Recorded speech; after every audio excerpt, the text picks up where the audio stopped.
bersama Mas Heru dalam sesi kita membongkar baca Pak Jokowi dengan pakar kita di bidang kearsipan. Kembali lagi Pak Otong, tadi yang menjadi titik pencerahan ini dalam nomor induk mahasiswa itu kan yang penting kan nomornya ya, bahwa UGM bisa membuktikan nih nomor induk mahasiswa Pak Jokowi yang notabene masuk tahun 1980 memang betul ada atau seperti apa? Ya kalau yang menentukan ada tidak kan pihak kampus ya, pihak ini.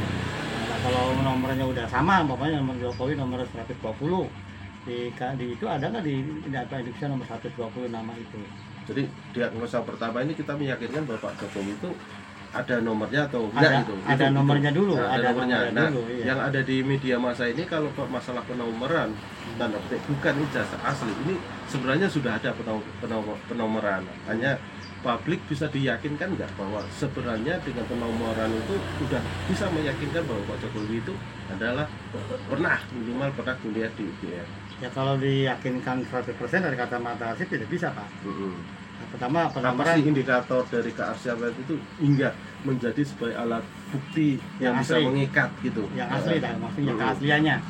Jadi kalau dari bahasa arsip itu ada ajas proveniens keaslian, ajas keaslian. Dari nomor sudah benar, nomor 120 ya. Dari nomor itu tahun berapa Pak Jokowi? 1980. 80 tuh waktu mengeluarkan tulisan tangan itu tintanya pakai tinta apa? Jadi ini benar kalau Bung Rismon itu mau uji karton sebagainya sebenarnya ada ya? Ada. Proses ya, material yang bicara arsip ya. Dari konteks kearsipan ini sebenarnya bisa dikatakan nanti misalnya pengadilan memang harus menggelar fungsi bukti awal arsip, tulisnya pakai apa, tintanya apa, kertas apa itu ketahuan atau seperti apa? Jadi gitu kalau lagi masalah proveniens keaslian dari si dokumen itu bicara ijazah lah gitu, keterangannya ijazah. Jadi saat tahun 80 memakai tintanya apa, umpamanya ink atau gimana, atau yang ditutur itu 80. Nah terus kertasnya kertas apa? Apakah yang pakai pohon murbei atau pakai masih bahan tembung? Ini dulu ya dalam konteks 180. Ngomong Pak Otong, kelahiran berapa sih kok bisa ngomong masih ingat kertas-kertas yang beredar tahun 1980? Ya kebetulan di ilmu saya itu. Oh jadi dalam konteks studi literasi dan studi prakteknya jadi itu. Jadi nggak usah mengalami pada tahun 1980 Pak Otong mengalami sendiri, cuma memang konteks kearsipan salah satu bidangnya di kertas. Di kertas. Ya. Terus di kertas itu udah mamanya kertasnya benar. Ya. Terus apalagi tintanya benar. Itu bahasa arsip belum bisa dipisahkan benar. Itu bentuk hurufnya tahun itu menggunakan apa bentuk hurufnya? Kalau sekarang Pak ada Arial. Kalau dulu kan mesin tik yang yang loncat-loncat mesin tik. Nanti bentuk hurufnya bentuk enggak, kalau itu tata naskah dinasnya sama tidak. Itu untuk keaslian ya. Untuk keaslian. Nah, kaitan masalah akademis tidak bisa mempublikasikan, mungkin akademis, dan di akademis kan ada tata naskah dinas, ada KKAD. Ini bicaranya akademis tidak bisa mempublikasikan itu ada payung hukumnya atau memang dari undang-undang kearsipan dalam konteks mungkin pelindungan kearsipan atau apa dijelaskan sama Universitas. Jadi kalau biar enggak kalau kemungkinan ini seolah-olah universitas itu punya hak eksklusif untuk melindungi, padahal misalnya tanda petik ada undang-undang yang memperbolehkan mengenyam atau memburu informasi itu sebagai bentuk keterbukaan informasi. Jadi undang-undang masalah dokumen atau bahasanya arsip, kalau undang-undang dokumen kan dari Undang-Undang Nomor 8 tahun 2009, dokumen perusahaan. Nah sekarang kan itu tuh merujuknya ke arsip pemerintah. Itu kalau cuma dokumen perusahaan. Ada undang-undang, ada dua, undang-undang kearsipan, undang-undang dokumen perusahaan nomor 897, ada undang-undang kearsipan nomor 43 tahun 2009 sama aja ya. Itu mungkin memakainya dari pengerucut ke undang-undang K3 karena itu sifatnya perguruan tinggi. Jadi yang bisa boleh mempublikasikan tuh mamanya kayak tadi daftar Indonesia. Kalau ada ranah hukum bikin kegaduhan, maka arsip itu tertutup sementara. Ditutup ya. Jadi tertutup ya. Selama ini UGM apabila kemarin teman-teman Mas Rismon Roy dan juga UGM diskusi dengan Fakultas Kehukuman, Kebencanaan, itu memang data-datanya nggak bisa diekspos itu betul. Ada, iya, karena ada sistem keamanan Betul. akses arsip. Sistem keamanan itu betul. Keamanan akses arsip boleh itu. Lantas siapa yang boleh membuka data? Ya di situ tergantung akses, tergantung lembaganya.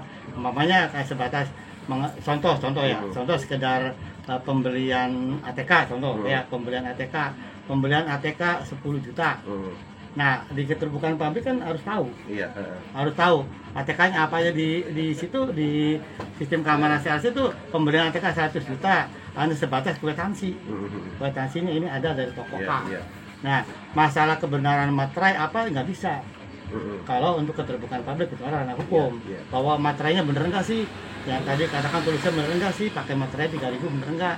Nah, itu bukan menjawab untuk mendampingi keterbukaan publik. Jadi keterbukaan publik tidak harus vulgar, tidak bisa. Jadi ini yang berhak mengeluarkan bisa aja rektor, karena yang puncak tertinggi rektor. Untuk tertinggi di akademik itu rektor. Rektor juga lihat situasi.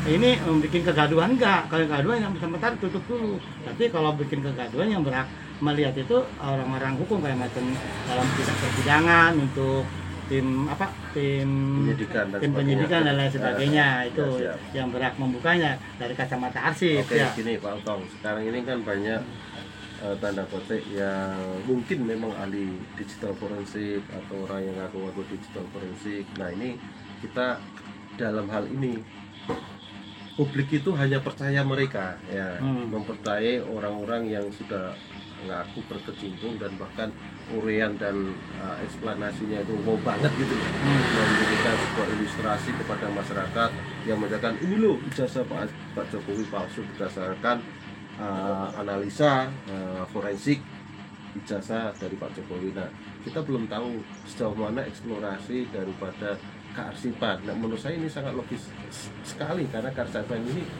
membidangi keilmuan berdasarkan riwayat sejarah dan materi otentik di dalamnya. Nah, misalnya Pak Otong ini ditantang untuk menjadi bagian tim memburu ijazah Pak Jokowi, itu mau nggak kira-kira?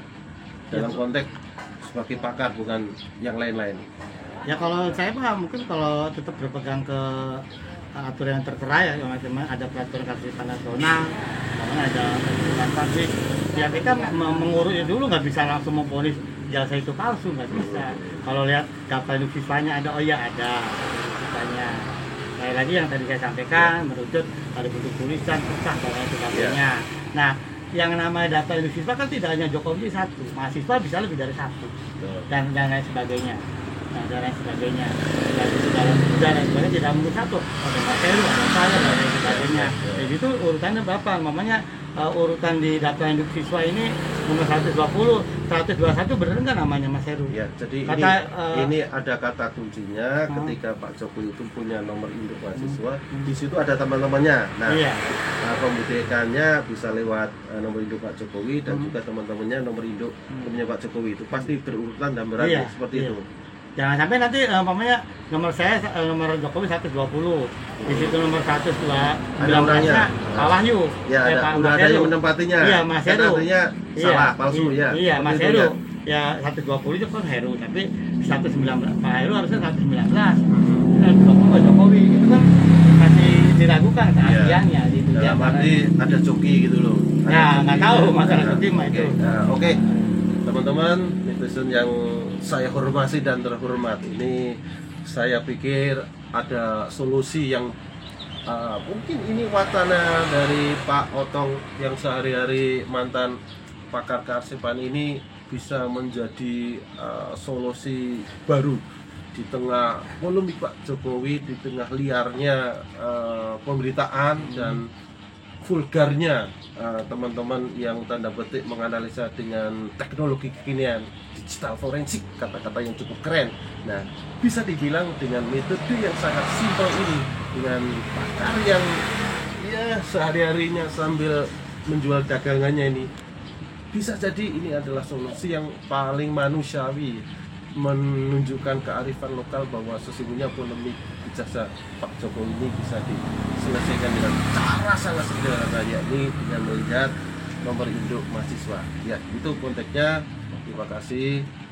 Tetap semangat jualannya Pak. Insyaallah informasi ini akan kita viralkan hingga masyarakat tidak terjebak dengan tanda petik teknologi kekinian yang bisa menjawab adanya polemik jasa Pak Jokowi.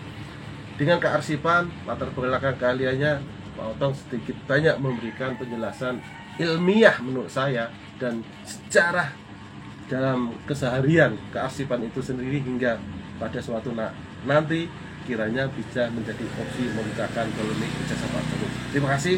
Salam waras, tetap semangat untuk Indonesia. Salam waras. Salam arsip. Bersama.